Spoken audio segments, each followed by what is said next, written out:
بسم اللہ الرحمن الرحیم۔ محترم ناظرین کرام، السلام علیکم ورحمۃ اللہ وبرکاتہ۔ الحمد للہ عز وجل، ہم سیرت رسول صلی اللہ تعالی علیہ وسلم پر ایک بہترین کتاب تواریخ حبیب الہ پڑھ رہے ہیں۔ آج ہم انشاءاللہ عز وجل عمر فاروق رضی اللہ تعالی عنہ کے اسلام لانے کا واقعہ پڑھیں گے۔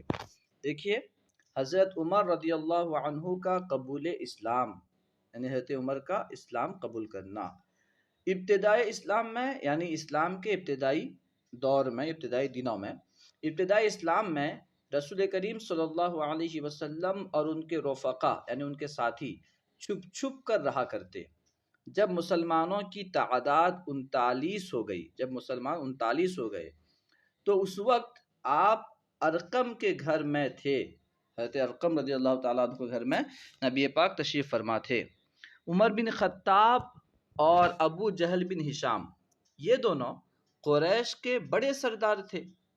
اللہ کے حبیب صلی اللہ علیہ وسلم نے دعا فرمائی کہ اے اللہ، تو عمر اور ابو جہل میں سے کسی کو اسلام کی دولت سے نواز کر اسلام کو عزت دے، کیونکہ یہ بڑے سردار ہیں۔ جب یہ مسلمان ہو جائیں گے تو اسلام کو اور عزت ملے گی، کیونکہ شروع میں عام طور پر غریب لوگ اسلام قبول کر رہے تھے، تو اس وجہ سے بعض لوگ یہ طعنہ بھی دیتے تھے کہ یہ تو رذیل لوگ ہیں، یہ تو نچلے طبقے کے لوگ ہیں، یہ اگر کسی سے متاثر ہو کر کوئی مذہب قبول کر رہے ہیں تو اس کے حق ہونے کی دلیل نہیں ہے، نعوذ باللہ۔ خیر، حضرت عمر کے حق میں وہ دعا قبول ہوئی۔ نبی پاک نے دعا کی کہ ابو جہل یا عمر میں سے کسی کو اسلام کی دولت سے نواز کر اسلام کو عزت عطا فرما، تو وہ دعا حضرت عمر کے حق میں قبول ہوئی، اور دوسرے دن حضرت عمر رضی اللہ عنہ مشرف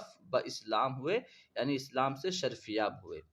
اب دیکھیے، نبی پاک صلی اللہ تعالی علیہ وسلم نے دعا کی، اللہ سبحانہ و تعالیٰ نے دعا قبول فرمائی، دوسرے ہی دن مسلمان ہو گئے۔ اب یہ واقعہ یہاں سے بیان کر رہے ہیں۔ واقعہ یوں پیش آیا کہ ایک دن ابو جہل لعین نے خانہ کعبہ کے پاس ایک مجمع میں کہا، اعلان کیا، جو کوئی محمد صلی اللہ علیہ وسلم کا سر کاٹ لائے، میں اسے 100 اونٹ اور 40,000 درہم بطور انعام دوں گا۔ کیا اعلان کیا کہ جو نبی پاک کا سر کاٹ لائے گا، میں اسے 100 اونٹ دوں گا اور 40,000 درہم یعنی چاندی کے سکے دوں گا۔ حضرت عمر نے کہا کہ میں یہ کام کر سکتا ہوں، کیونکہ آپ بہت بہادر تھے۔ ابو جہل نے مذکورہ شرط پر 100 اونٹ دینے کی قسم کھائی۔ جو شرط اوپر ذکر کی گئی، یعنی اگر وہ نبی پاک کا سر لے آئیں تو ابو جہل نے قسم کھائی کہ وہ 100 اونٹ دے گا، اور کعبہ میں جا کر حبل کو گواہ بنایا۔ حبل جو ان کا ایک معبود باطل تھا، یعنی ایک بت تھا، اس کو گواہ بنایا۔ اب عمر قتل کے ارادے سے روانہ ہو گئے، نکل گئے۔ راستے میں نعیم بن عبداللہ نامی ایک شخص ملے۔ راستے میں ایک صحابی ملے جن کا نام تھا نعیم بن عبداللہ، جو مشرف باسلام ہو چکے تھے، جو مسلمان ہو چکے تھے۔ انہوں نے پوچھا، عمر کہاں کا ارادہ ہے؟ کہا، محمد صلی اللہ علیہ وسلم کو قتل کرنے جا رہا ہوں۔ نعیم نے کہا کہ بنی ہاشم کے انتقام سے کیسے بچ سکو گے؟ یعنی بنی ہاشم جب بدلہ لیں گے، بنی ہاشم جب بدلہ لیں گے، تم کیسے بچو گے؟ کیونکہ تم ان کے فرد کو قتل کرو گے تو وہ چھوڑیں گے نہیں۔ عمر نے کہا کہ معلوم ہوتا ہے کہ تم بھی دین بدل دیا، تم نے بھی دین بدل دیا ہے، یعنی اپنے باپ دادا کا دین تم نے بھی چھوڑ دیا ہے، ایسا لگ رہا ہے۔ اگر یہ سچ ہے تو پہلے تمہارا ہی صفایا کر دوں، یعنی پہلے تم کو ہی ختم کر دوں۔ انہوں نے کہا، میں اپنے آبا و اجداد کے دین پر ہوں۔ اب آبا و اجداد کے دین پر ہوں، کیا انہوں نے جھوٹ کہا؟ نہیں، نیت یہ تھی کہ حضرت ابراہیم اور حضرت اسماعیل علیہم السلام کے دین پر ہوں، کیونکہ یہ بھی ان کے آبا و اجداد میں آتے ہیں، حضرت ابراہیم، حضرت اسماعیل بھی۔ تو یہ نیت کر کے آپ نے کہا میں آبا و اجداد کے دین پر ہوں۔ لیکن عمر نے کیا سمجھا کہ وہ مشرکین آبا کے دین پر ہے۔ اسے کہتا ہے توریہ۔ ایک لفظ کا دو معنی ہو، ایک معنی قریب، ایک معنی بعید۔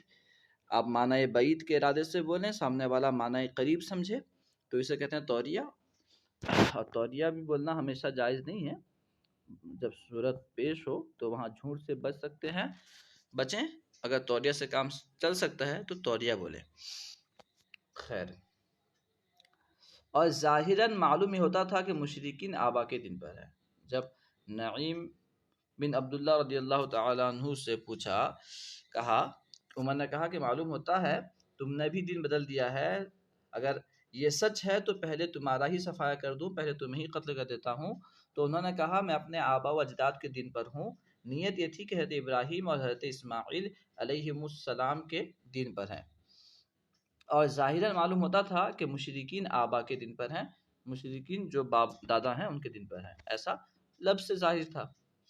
پھر انہوں نے کہا کہ تمہاری بہن اور بہنوئی سعید بن زید رضی اللہ عنہ مسلمان ہو چکے ہیں، پہلے اپنے گھر سے قتل کرنا شروع کر دو۔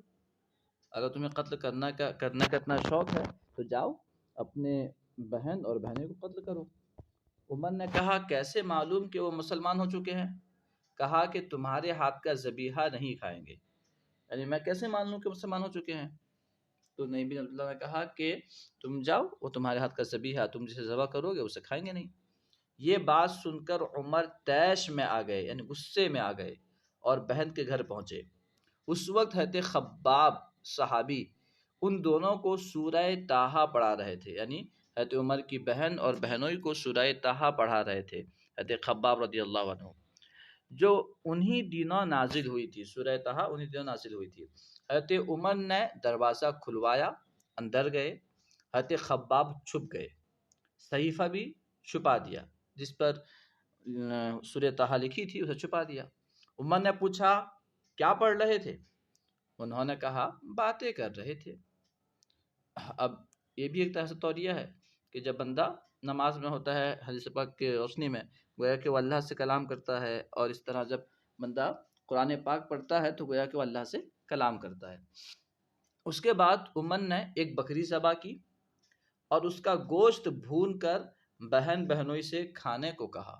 دونوں نے عذر پیش کیا کہ ہم نہیں کھا سکتے، ایسا ہے ویسا ہے، عذر پیش کیا۔ عمر کو ان کے اسلام لانے کا یقین ہو گیا، پتہ چل گیا کہ یہ مسلمان ہو چکے ہیں، باپ دادا کا دین چھوڑ چکے ہیں۔ انہیں مارنا شروع کیا، یہاں تک کہ بہن کا سر اور چہرہ خون آلود ہو گیا، سر اور چہرہ بالکل خون سے لت پت ہو گیا، خون آلود ہو گیا۔ بےتاب ہو کر انہوں نے کہا کہ عمر تم ہمیں مار ڈالو یا چھوڑ دو، ہم محمد صلی اللہ تعالی علیہ وسلم پر ایمان لا چکے ہیں، یقیناً وہ نبی برحق ہے۔ عمر نے جب دین اسلام پر ان کی مضبوطی دیکھی کہ اتنے مار کھانے کے باوجود دین سے پھرنے کا نام تک نہیں لے رہے ہیں، تو اس دین میں کیسی لذت ہے، کیا مزہ ہے، اور بہن کا خون آلود چہرہ دیکھا تو انہیں رحم آ گیا۔ ان پر دین پر ان کی مضبوطی دیکھی اور بہن کا چہرہ دیکھا، زخمی چہرہ دیکھا تو انہیں رحم آ گیا، دور ہو گئے، ہٹ گئے، اور ایک گوشے میں جا کر بیٹھ گئے، ایک کونے میں جا کے بیٹھ گئے۔ تھوڑی دیر کے بعد کہا، جب غصہ ٹھنڈا ہوا، کہا اچھا جو تم پڑھ رہے تھے وہ میرے پاس لاؤ۔ تب وہ صحیفہ نکالا گیا جس پہ سورہ طٰہٰ لکھا تھا، وہ نکالا گیا۔ عمر نے چاہا کہ اسے ہاتھ میں لے کر پڑھیں۔ ان کی بہن نے کہا تم نجاست شرک سے آلودہ ہو، یعنی تم شرک کی ناپاکی میں ملوث ہو، آلودہ ہو، اس لیے اسے نہیں چھو سکتے، اسے پاک صاف لوگ ہی چھوا کرتے ہیں۔ عمر نے غسل کیا اور اس کے بعد ہاتھ میں لے کر ایک طرف سے پڑھنا شروع کیا۔ جب وہ اس آیت پر پہنچے اللہ لا الہ الا ہو لہ الاسماء الحسنی، بعض کتابوں میں دوسری آیت ہے، تو جب اس آیت پر پہنچے یعنی اللہ کے سوا کوئی معبود نہیں، اس کے اچھے نام ہیں، عمر نے اس کلام معجز نظام سے متاثر ہو کر کہا کیا ہی اچھا کلام اور پاکیزہ بیان ہے۔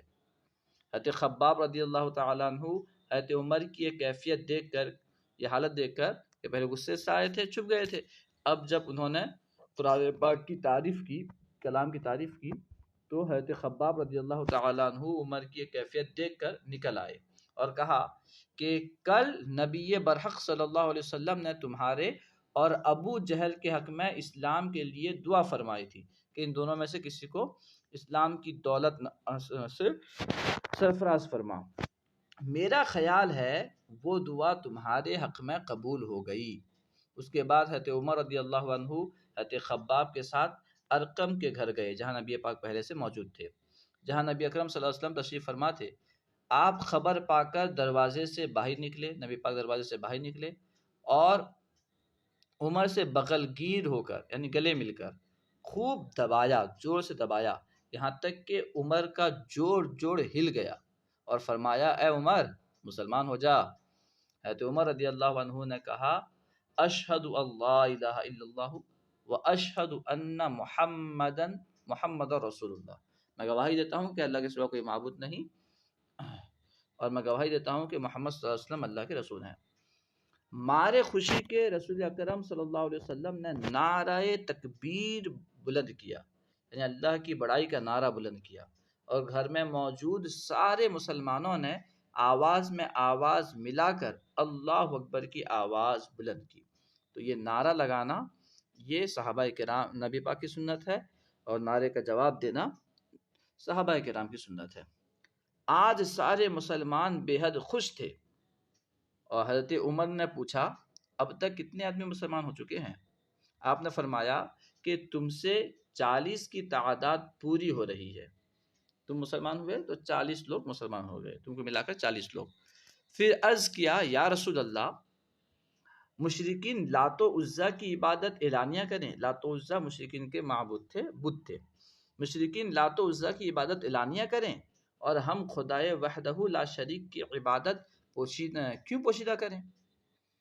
ہم اس خدا کی عبادت جو کہ ایک ہے اور اس کا کوئی شریک نہیں، تو ہم اس کی عبادت پوشیدہ کیوں کریں؟ آپ اسی وقت رسول اکرم صلی اللہ علیہ وسلم کے ساتھ سارے مسلمانوں کو لے کر مسجد حرام میں آئے اور برملا یعنی کھلے عام کھلم کھلا جماعت کے ساتھ نماز ادا کی۔ اسی دن سے مسلمانوں کو بڑی طاقت اور عزت ملی، کیونکہ اب تک مسلمان چھپ چھپ کر رہا کرتے تھے۔ حضرت عمر کے اسلام لانے کے بعد مسلمان کھل کر آئے اور کھل کر آپ نے عبادت کی۔ صحیح بخاری میں حضرت عبداللہ بن مسعود رضی اللہ تعالی عنہ سے روایت ہے ما زلنا عزتا منذ اسلم عمر، یعنی جب سے عمر اسلام لائے ہم ہمیشہ باعزت رہے۔ ما زلنا عزتا، ہم ہمیشہ عزت والے رہے، منذ اسلم عمر، جب سے عمر اسلام لائے۔ صحیح بخاری میں حضرت عمر رضی اللہ عنہ سے روایت ہے کہ ایک دن میں ایک بت خانے میں موجود تھا، مشرکین نے بت کے لیے قربانی کی۔ بت کے پیٹ سے یہ آواز آئی یا جلیح امر نجیح رجل فصیح یقول لا الہ الا اللہ، اے شخص ایک کام کی بات یہ ہے، یا جلیح امر نجیح، اے شخص ایک کام کی بات یہ ہے کہ ایک مرد فصیح، رجل فصیح، ایک مرد فصیح کہہ رہا ہے، یقول کہہ رہا ہے لا الہ الا اللہ، لا الہ الا اللہ۔ حضرت عمر ایک مرتبہ بت خانے میں تھے تو یہ آواز آ رہی تھی کہ اے شخص ایک کام کی بات یہ ہے کہ ایک فصیح مرد یہ کہہ رہا ہے لا الہ الا اللہ۔ لوگ یہ آواز سن کر بھاگ گئے، یعنی کہاں سے آواز آ رہی ہے، بت سے کیسے آواز آ رہی ہے، بھاگ گئے، اور میں ٹھہرا رہا۔ دوسری بار میں نے پھر وہی آواز سنی، پھر مجھے انہی دنوں معلوم ہوا کہ محمد صلی اللہ علیہ وسلم لا الہ الا اللہ کی دعوت دیتے ہیں، یعنی رجل فصیح سے مراد نبی پاک صلی اللہ علیہ وسلم ہے جو لا الہ الا اللہ کہہ رہے ہیں، لا الہ الا اللہ کی طرف بلا رہے ہیں۔ بعض کتب تواریخ میں یہ ہے کہ یہ واقعہ حضرت عمر کے اسلام لانے کے دن کا ہے، بعض تاریخی کتابوں میں یہ لکھا ہے کہ یہ اسی دن کا ہے، جس دن آپ نے اسلام قبول کیا اسی دن کا واقعہ ہے۔ اور صحیح بخاری کی روایت سے یہ معلوم ہوتا ہے کہ یہ پہلے کا واقعہ ہے، ایمان لانے کے پہلے کا واقعہ ہے۔ بہرکیف یہ رسول کریم صلی اللہ علیہ وسلم کا معجزہ ہے جس سے حضرت عمر رضی اللہ عنہ نے قبول اسلام سے پہلے مشاہدہ کیا کہ بت بھی نبی پاک کی گواہی دے رہا ہے کہ فصیح مرد کہہ رہا ہے لا الہ الا اللہ، بت بھی نبی پاک کو پہچانتا ہے۔ خیر، امید ہے کہ آپ کو پوری بات سمجھ میں آ گئی ہوگی۔ انشاءاللہ عز و جل دوسری ویڈیو میں آگے پڑھیں گے۔ السلام علیکم ورحمۃ اللہ وبرکاتہ۔